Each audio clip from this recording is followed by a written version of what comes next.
Man, I'll tell you what, it may be September on the calendar, but it is still feeling like summer. Jesus Lord, I'm in the middle of a heat wave right now, feeling like the middle of July and not early September here down the shore. But that ain't gonna stop me from making some content, baby. That is right. It is football season. It is finally here. We have made it, folks. One more day until the NFL kicks off for us football fans. College is well underway. And then sooner before you know it, that hockey season will be right around the corner, baby. Oh, I love fall and winter. My two favorite seasons of the year. Welcome back to the channel, everybody. My name is Trevor, of course. And on today's video, we are doing something different. That is right. I am proud to announce that for this NFL season, I will be doing a weekly prediction show. That is right. I am putting my knowledge of football and the over 20 years I've been watching to the test. Can I pick games correctly? Can I correctly predict the spread of the games? What is going to happen this year? I have no idea. The Kansas City Chiefs coming off defeating the Eagles in the Super Bowl.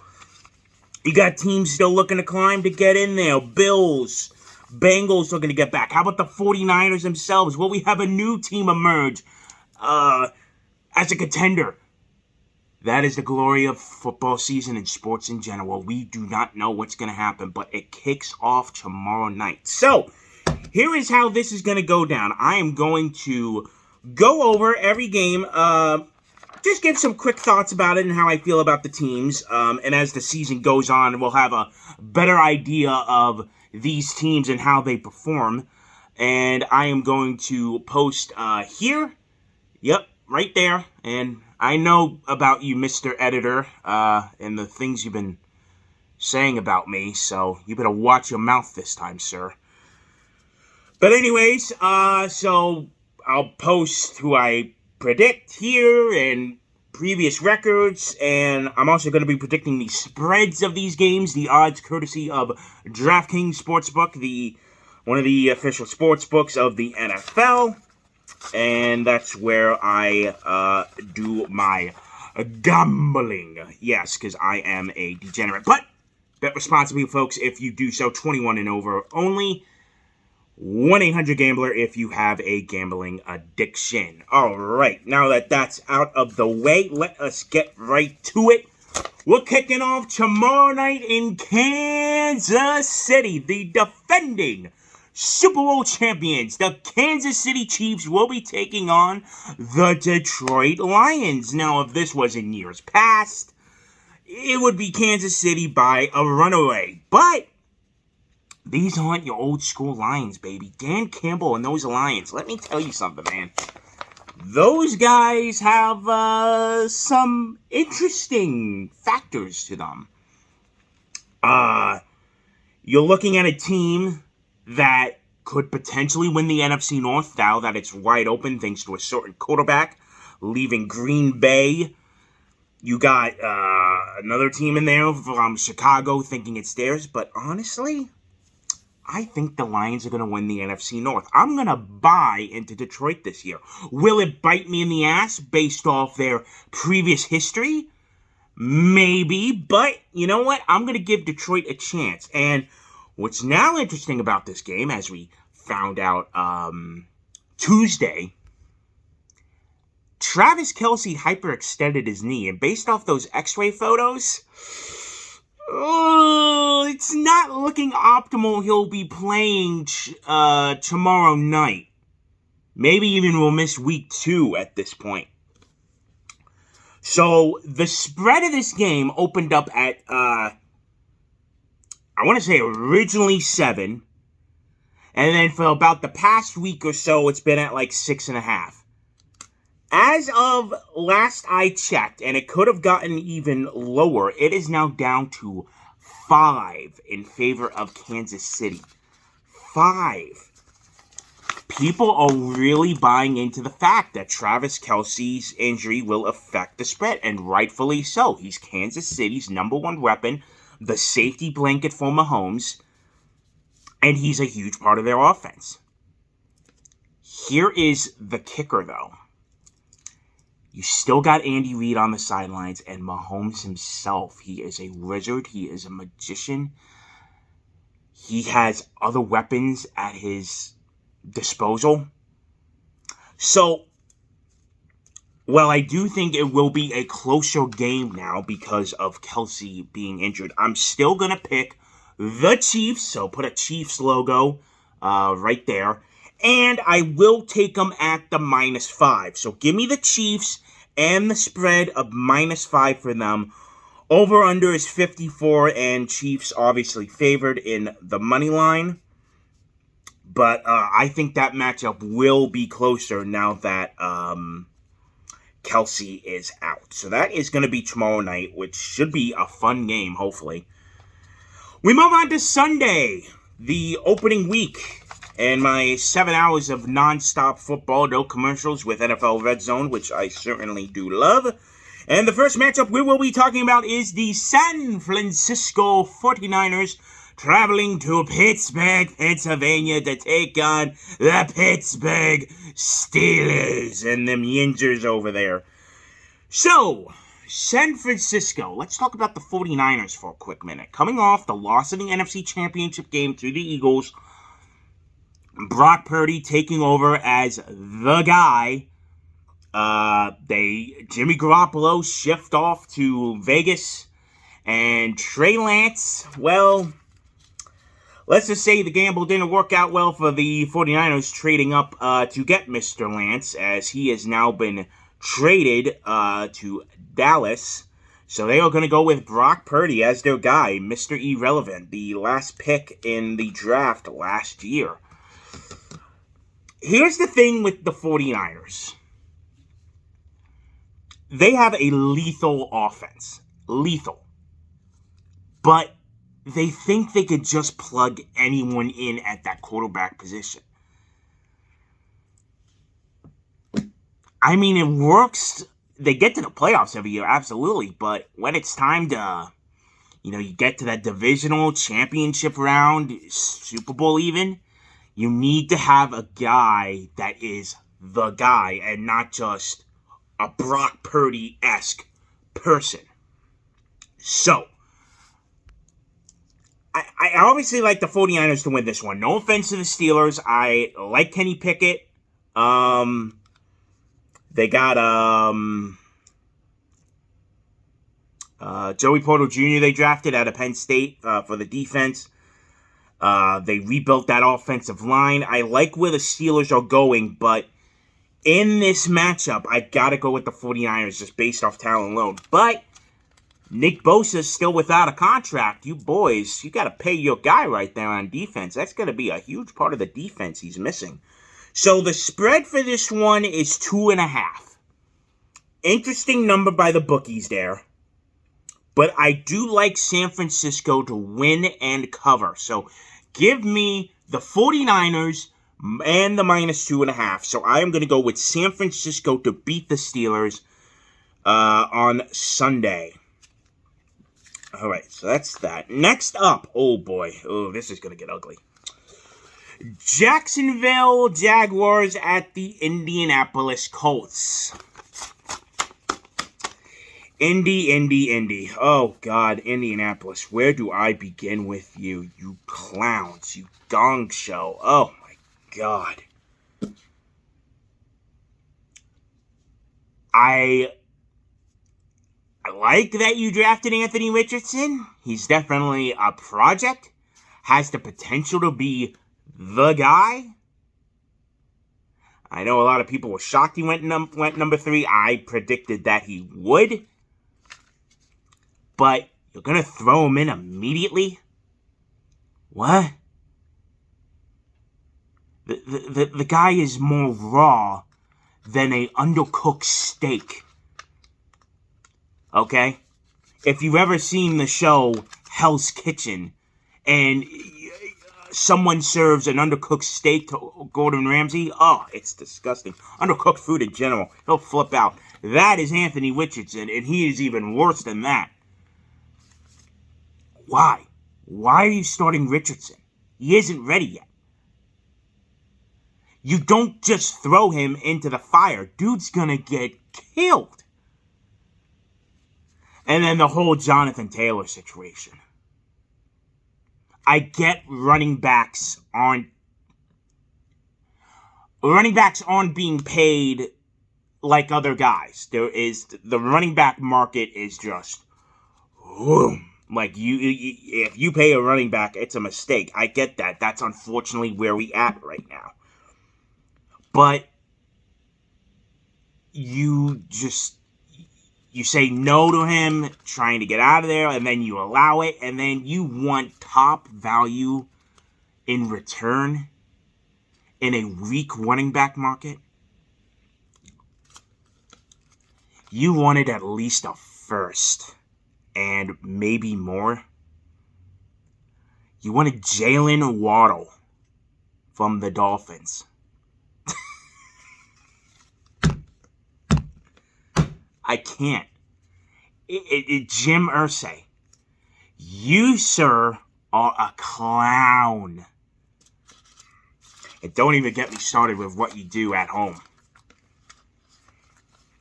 If you know what I mean. If you know, you know. So, look, Colts, you are just a gong show. Good luck to you.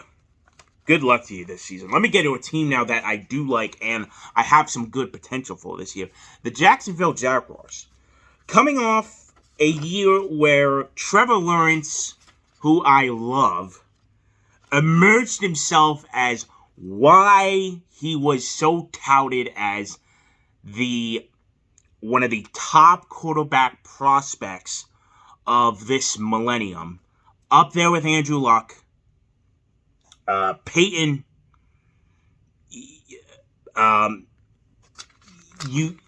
he finally showed last season why he is the guy.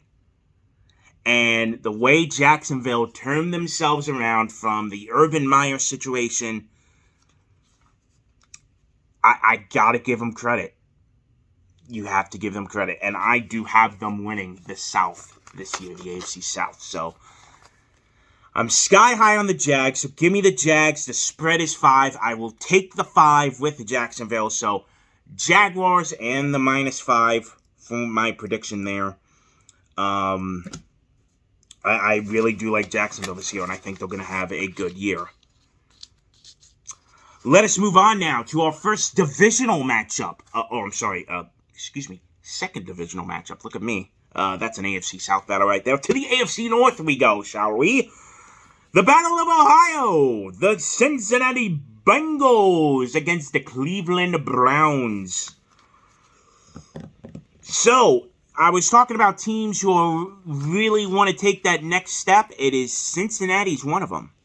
Coming off a year ago where they made the Super Bowl, lost to the Rams, and they were so close to winning too. Oh, I wanted them to win so badly. And it sucked that on the last play of that Super Bowl, Ja'Marr Chase was wide open down the sideline. And Burrow, if he just had one more second, would have gotten that ball off, and it would have been a walk-off touchdown to win the Super Bowl. That would have been amazing. But Bengals are another team that I like this year. Burrow, Chase, Joe Mixon at running back. I like what they're doing with that offensive line.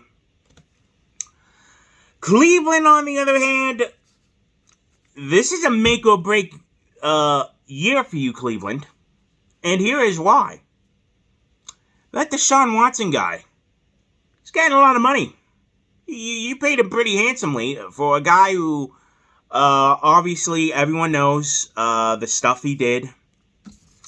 And he was suspended for 11 games. I want to say 11 last year. Came in, didn't play well. But yet you gave him the bag. Look, Cleveland. You need to win this year. Because if you don't, that contract is going to be a bloody disaster. And it may get people fired. You went all in with this guy. A guy who's had multiple off-the-field issues. And I don't like your wide receivers either. Amari Cooper? I don't like... I'm not high on Cleveland at all. Bengals I am, though. The line is 2.5. Very low line. Very low line. That is because Burrow is questionable. So I get why questionable to play Sunday, but he seems to be on the uptick that he will. So hopefully he does. I'm going to take Bengals. Bengals to win and the minus 2.5 on Cincinnati. So give me Cincinnati over Cleveland. All right. Next one as we move along here. Oh, boy. This one's going to be another bloodbath. Oh, boy. Houston at Baltimore. The line is 10 immediately. It has shot up. And I will be taking Baltimore with the minus 10. So give me the Ravens immediately and them to cover the 10 points. Ravens and Texans. All right, so let me talk about these two teams. Texans, Houston. They got their guy, C.J. Stroud. That's good. But you know what? I like what they did afterwards. They said, you know what? Let's take a little risk. And I hope it actually pays out for them. They got Will Anderson Jr. next. They traded up with Arizona. I like the aggressiveness, not going to lie. You want to try and form a winner? Do what you got to do. And that's what they did. So they got Stroud and they got Anderson. Now, are they going to make the playoffs this year? No. They are still at least a year, maybe two from that. But you need to win some games this year, and here's why. Part of that trade, you gave Arizona your 2024 first rounder. If you guys stink it up this year, Arizona may have potentially 2 top 5 picks, potentially 2 top 3 picks. I'm not saying they're going to be world beaters and go 9-8, 8-9, but I want to see them at least win 5 games just to have the discrepancy of not having that pick be top 2, top 5, top 3, top 5, you know what I mean? So, we're going to see how I feel about Stroud. It's a quarterback from Ohio State. Those guys really don't pan out well, but we'll see. So, but yeah, I do like Baltimore. My quick thoughts on the Ravens. I mean, Lamar got paid. Good for him, but they aren't that team that can just go all the way. I'm not the biggest Lamar fan. I gotta be honest with you. It seems like he's limited in what he can do. And granted, well, I like the Ravens' defense. I don't know. Baltimore's just a weird situation. I certainly think Cincinnati's better than them. Will the Ravens make the playoffs as a wild card? Yeah, I could see that, but what are they going to do? They haven't made an AFC championship yet with Lamar. They just don't have that to take them to the next step. So we'll see what happens, but I definitely do like them to be Houston. So give me the Ravens and the 10 on the spread. All right, next up here, we head to Minnesota. Minnesota for the Tampa Bay Buccaneers at the Minnesota Vikings. Oh boy, Tampa Bay. Oh, how the mighty fall. Well, at least you guys won a Super Bowl with Brady. That's good. Now what? Nothing. You have Baker Mayfield as your starting quarterback. And he beat out a guy who has the nickname Trash, Kyle Trask. But I call him Kyle Trash because he's trash.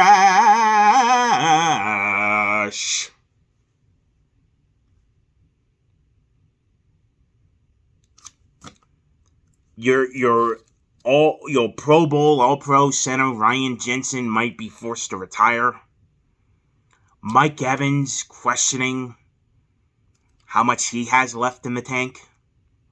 And he's questionable to start the year. And I don't like your head coach. I don't. So, NFC South is weak as hell, but you certainly ain't winning it.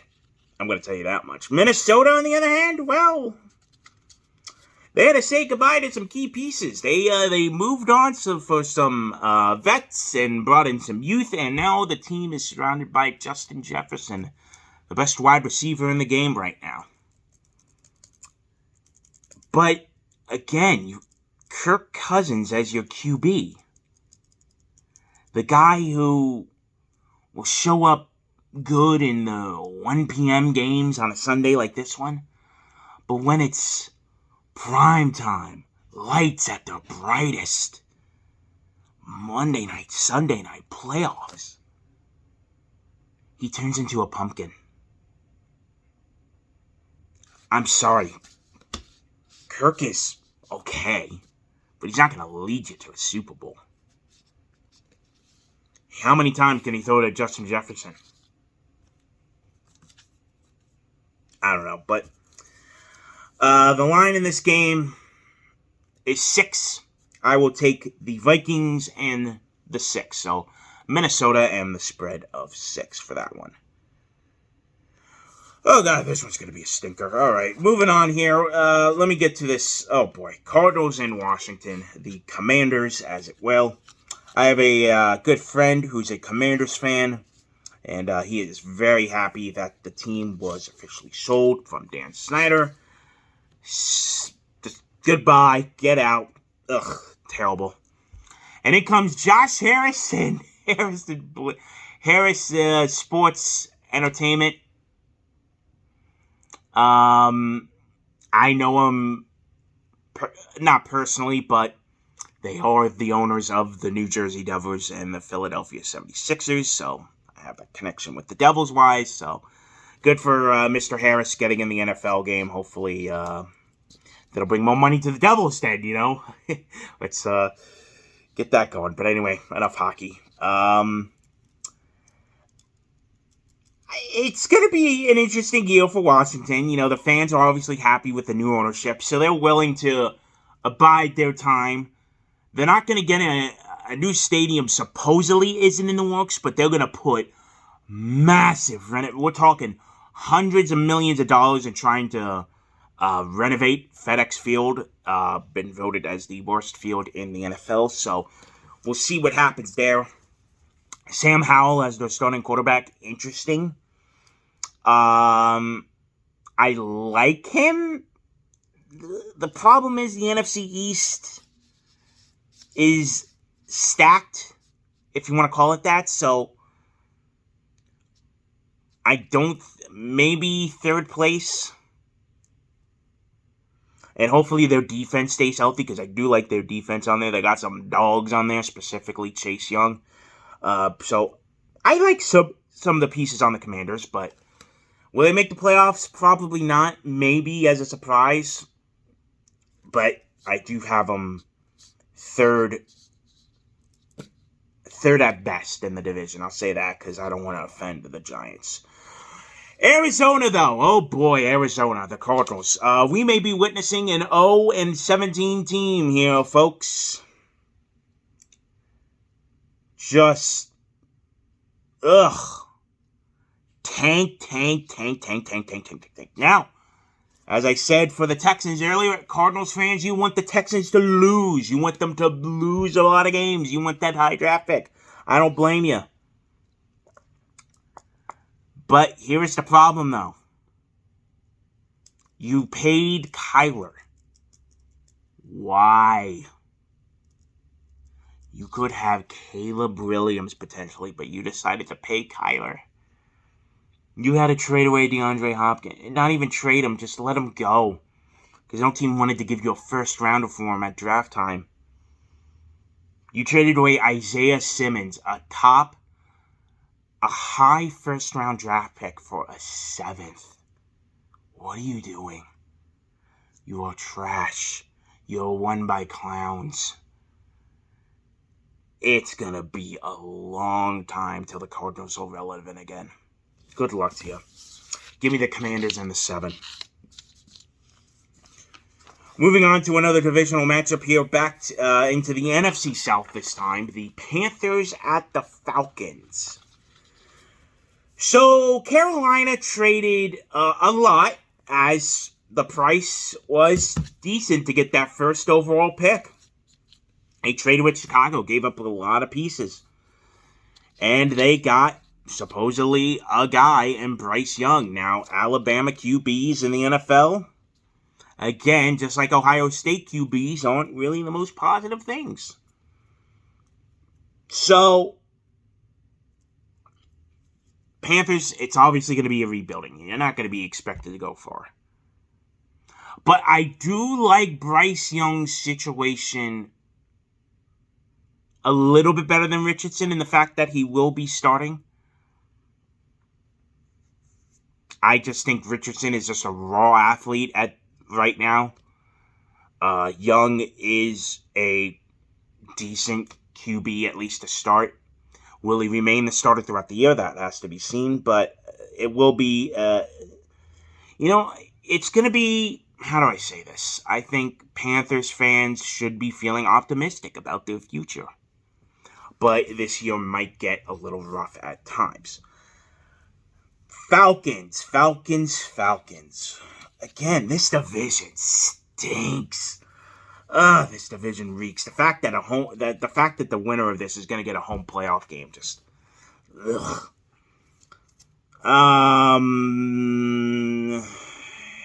Falcons. All right. You're trusting Desmond Ridder. Interesting. I'm not the biggest fan of him, but you do you. But here's my problem. Why did you draft Bijan Robinson? You already had a strong running game last year. Why did you draft another running back? You could have gotten him a weapon. A nice wide receiver for Ridder would have been beautiful, but you went running back. I like Bijan Robinson, don't get me wrong, but why? You're going to be running...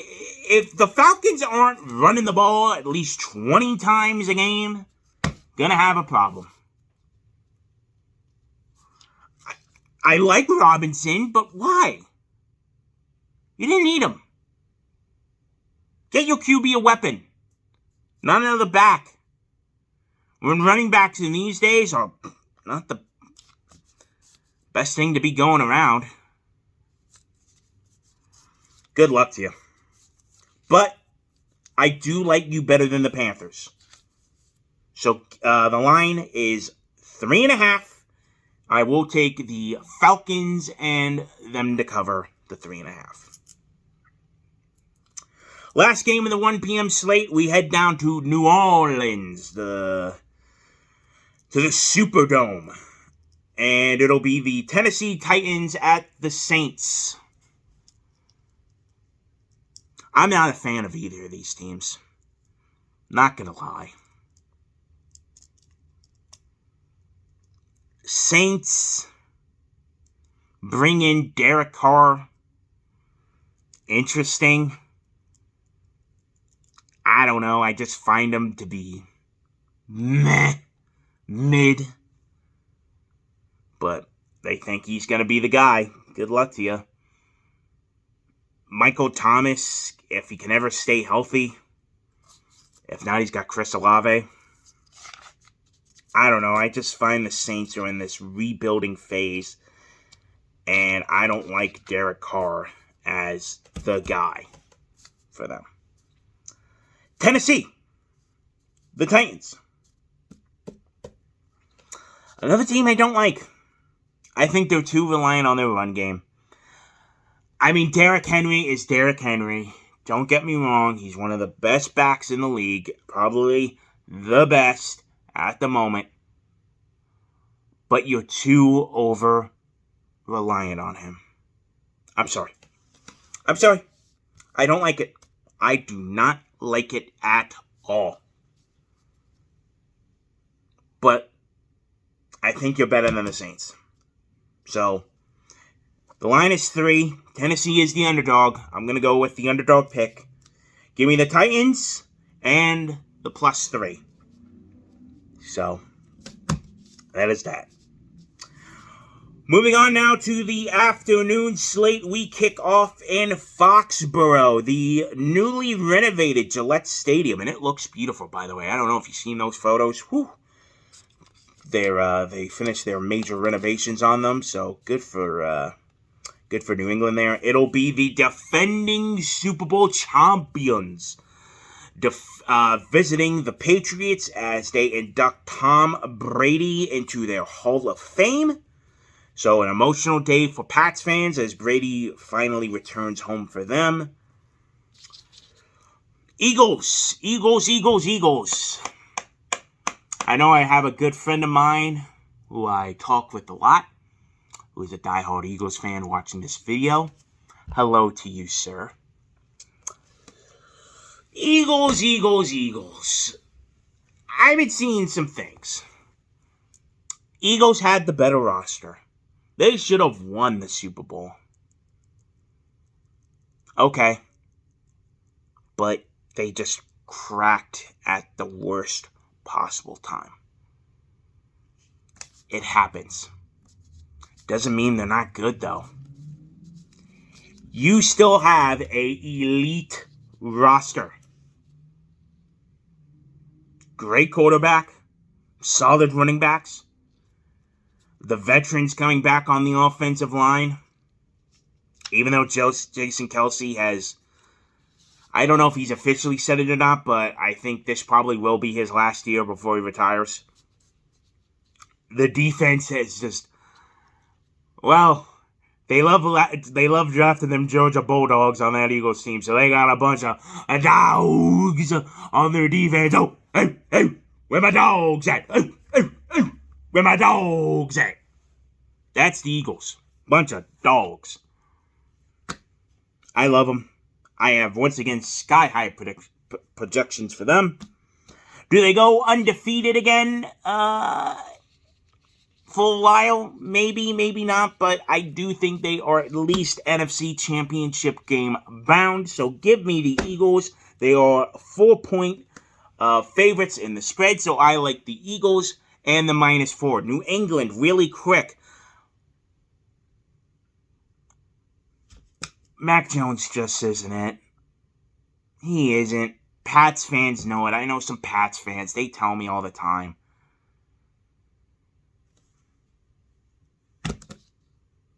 Get a real QB. And that's all I'll say to you.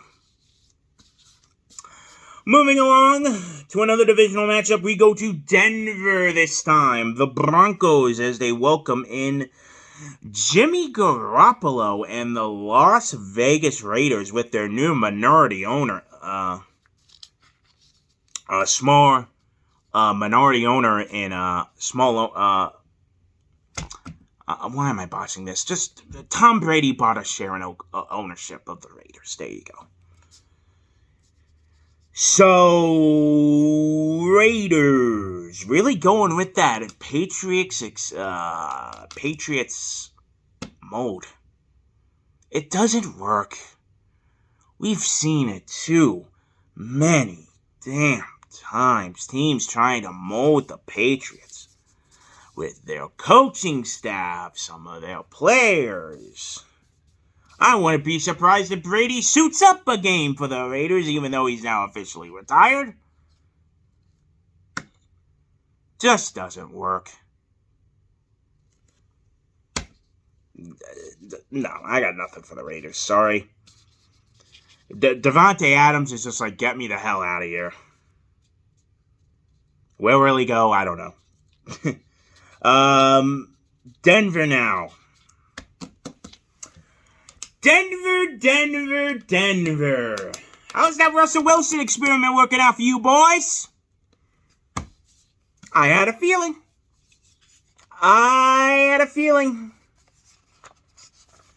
And then the game on Monday night to start the year just sealed the deal for me. You brought in Sean Payton. Good for you. Maybe you'll win a couple more games this year, but I don't like it. I don't think Russell Wilson is the QB he was when he was in Seattle. I don't think he will come back to that point. Broncos and wide receivers are just made of broken glass. Javonte Williams, a running back, if he could stay healthy, it's just a walking hospital ward in Denver. I don't like it. I really don't. But you are better than the Raiders, so give me... the line is 4. I'll take Denver and the 4 for this one. But I don't expect you to have a good season. People are hiring you. They say, oh, Russ is going to bounce back. Okay. I'll believe it when I see it. But I don't. That's it right now. Moving along we go to Chicago. The Windy City. Packers at Bears in a rare Week 1 matchup. Well, Bears fans, you're talking a lot of smack, aren't you? Rodgers is gone. You're sky high on Justin Fields. I like Fields. Don't get me wrong.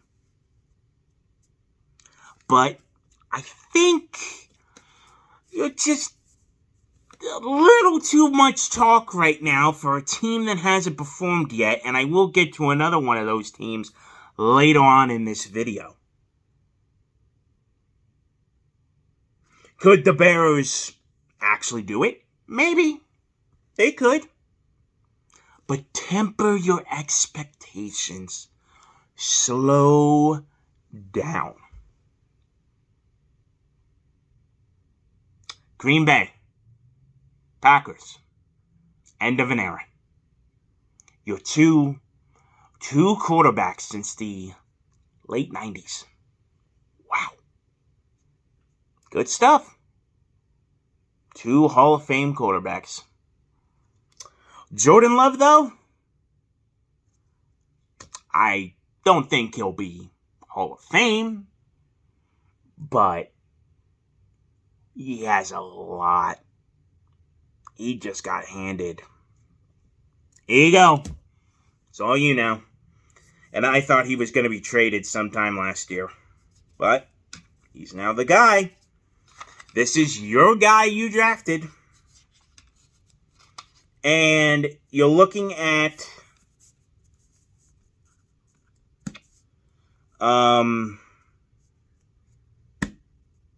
Matt LaFleur. There you go. I was trying to think of his name for a second. He's been touted as just this great coach. Possibly Coach of the Year nominations. But was that him or Aaron Rodgers all those years? Here's your test now with Jordan Love. Let's see what you got. But I do like the Packers in this game. The line is 1. It has gotten down to 1 point. Give me the +1 with Green Bay. I'm sorry, Bears fans. Look, I like you, but I just think you're talking a little too much before the games have even played yet. So temper your expectations. Rams and Seahawks. The line is 5.5. Excuse me. I like Seattle. Geno Smith coming, the NFL Comeback Player of the Year last year. I like the running game. I love that they drafted Jackson Smith-Njigba. He was my personal number 1 wide receiver coming out of the draft this year. And the fact he fell all the way to Seattle, I love it for them. You're getting a good one in him. Rams, hope that Super Bowl banner's keeping you warm at night, boys. But I'm sure they don't care. They went all in. But your team stinks. How many years does Stafford have left? Aaron Donald's on the verge of retiring.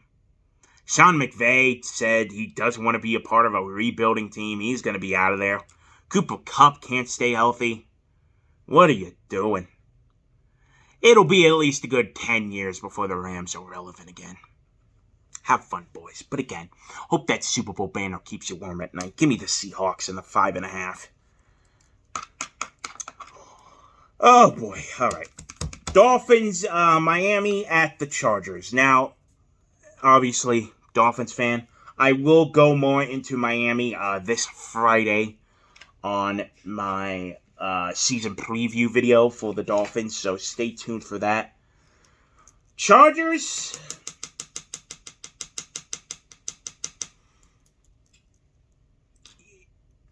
I know multiple Chargers fans, and it's the same thing.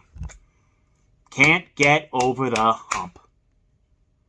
I like their team. I was considering picking the Chargers when I had my fan transfer contract, but I just can't get over that hump.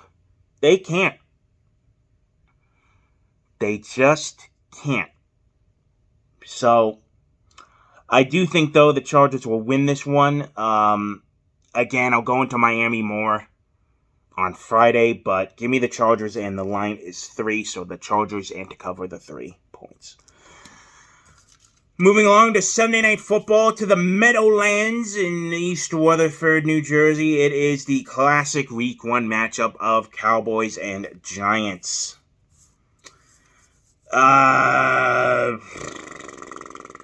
Dallas is Dallas. What else is there to say about them?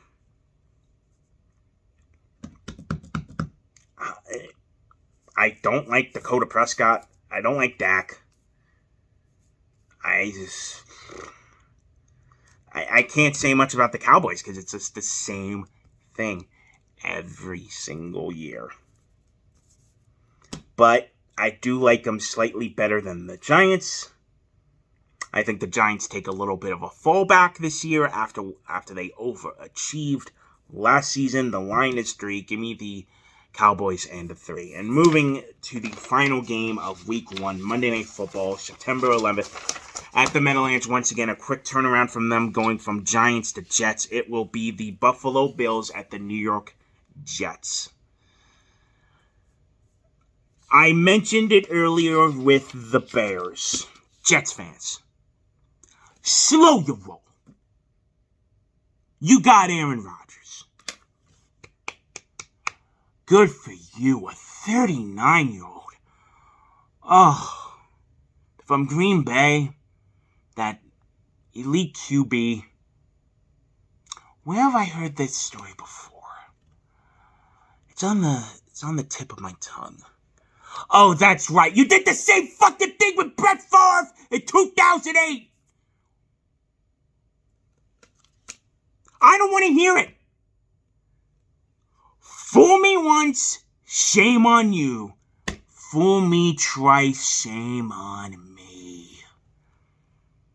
Wash, rinse, repeat.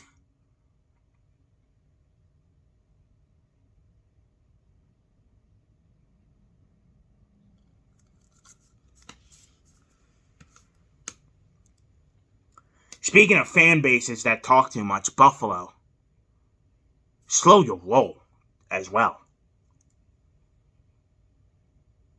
It's our year. We're going to win the Super Bowl. I've been saying that for how many years now since Josh Allen? You're on that fringe of Cowboys, Maple Leafs. Just annoyance of it being every year is your year. It's not. Neither of these two is not. Chiefs are better. Bengals are better than both of these teams. You'll make the playoffs maybe, but what are you going to do from there? Nothing. The line is 2.5. Bills have more talent. Give me the Bills, and that's all I'll say about those two. So with that, we are 45 minutes deep. I wasn't expecting it to go this long, but here we are. That is going to do it for this one. Long video, but it's more or less a season preview for all these teams, so hopefully I covered it the best way I can. I will be back next week for week 2, so thank you all for watching this one. My name is Trevor, and I will see you for the next one.